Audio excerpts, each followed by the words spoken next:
السلام علیکم ورحمۃ اللہ وبرکاتہ نحمده ونصلی علی رسولہ الکریم اما بعد۔ آج کا سبق سن لیجئے۔ آج کے سبق کی سرخی ہے پڑوسیوں کے ساتھ اچھا سلوک کیجئے، پارٹ نمبر 15۔ بعض کتابوں میں ایک بڑا عجیب قصہ لکھا ہے کہ عبداللہ ابن عامر رضی اللہ تعالی رحمۃ اللہ علیہ نے اپنے پڑوس کا مکان خریدا 90,000 درہم میں، اور اس کا اپنے مکان کو وسیع کرنا تھا۔ ان کو پڑوسیوں کا خیال کتنا رکھتے تھے، یہ سوچیے آپ، کہ ان کو ان کے بیٹے کی شادی تھی، انہیں مکان کی ضرورت تھی، تو پڑوس والا مکان، پڑوس والی دکان آدمی زیادہ پسند کرتا ہے۔ چنانچہ انہوں نے پڑوس والوں کا مکان جو ہے وہ خریدا، اور خرید کر پیسے بھی دے دیے، اور طے ہو گیا کہ بھی اتنے دنوں میں وہ مکان خالی کر کے پڑوسی دے دے گا۔ لیکن رات کو انہوں نے اس گھر میں سے رونے کی آواز سنی۔ وہ پڑوسی تھا، اس کی بچیاں رو رہی تھی، بیوی رو رہی تھی، پڑوسی بھی رو رہا تھا۔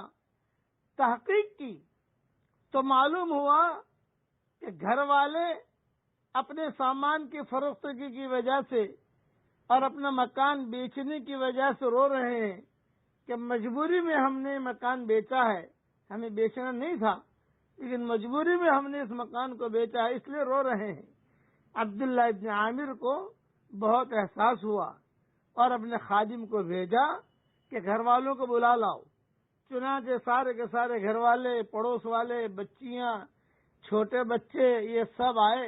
لیکن تم کیوں رو رہے ہو؟ فرمایا کہ حضرت آپ کا تو کوئی قصور ہے نہیں، آپ نے تو مکان خرید لیا، آپ نے پیسہ بھی دے دیا ہم کو، لیکن ہمیں یہ ہے کہ بھی ہم باپ دادا کے زمانے سے اس مکان میں ہم چلے آ رہے ہیں، باپ دادا کے زمانے سے، اور آج مجبوری ایسی ہوئی کہ ہمیں مکان بیچ رہا ہے۔ اس پر جو ہے یہ جو تھے عبداللہ ابن عامر، یہ بہت روئے اور بہت رو کر یہ کہا کہ دیکھو تم بالکل ٹینشن نہ لو، یہ مکان تمہارا ہے، اور جو 90,000 میں نے دیے ہیں وہ بھی تمہارے ہیں، تم میرے پڑوسی ہو، تمہارا حق ہے۔ 90,000 بھی دے دیے، مکان بھی واپس کیا، اس پر ان کی مغفرت ہوئی ہے کہ چلو ہم نے تمہیں معاف کر دیا۔ یہ ہمیشہ یاد رکھنا، پڑوسیوں کے ساتھ اچھا سلوک کیا کیجیے۔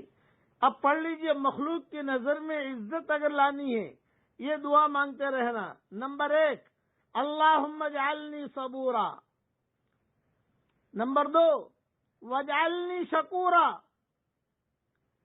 نمبر 3، واجعلنی فی عینی صغیرا۔ نمبر 4، وفی اعین الناس کبیرا۔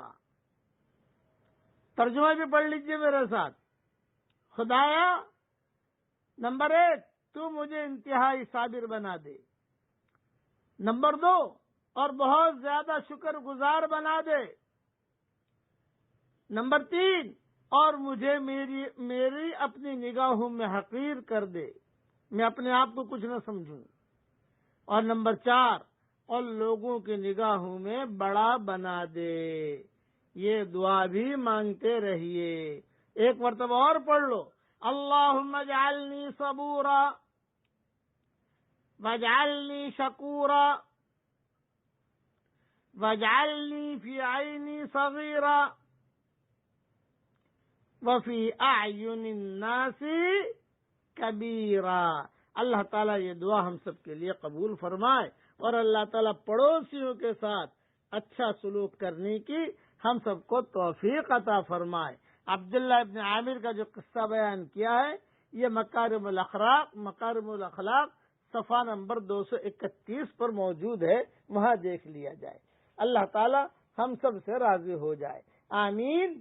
وآخر دعوانا ان الحمد للہ رب العالمین۔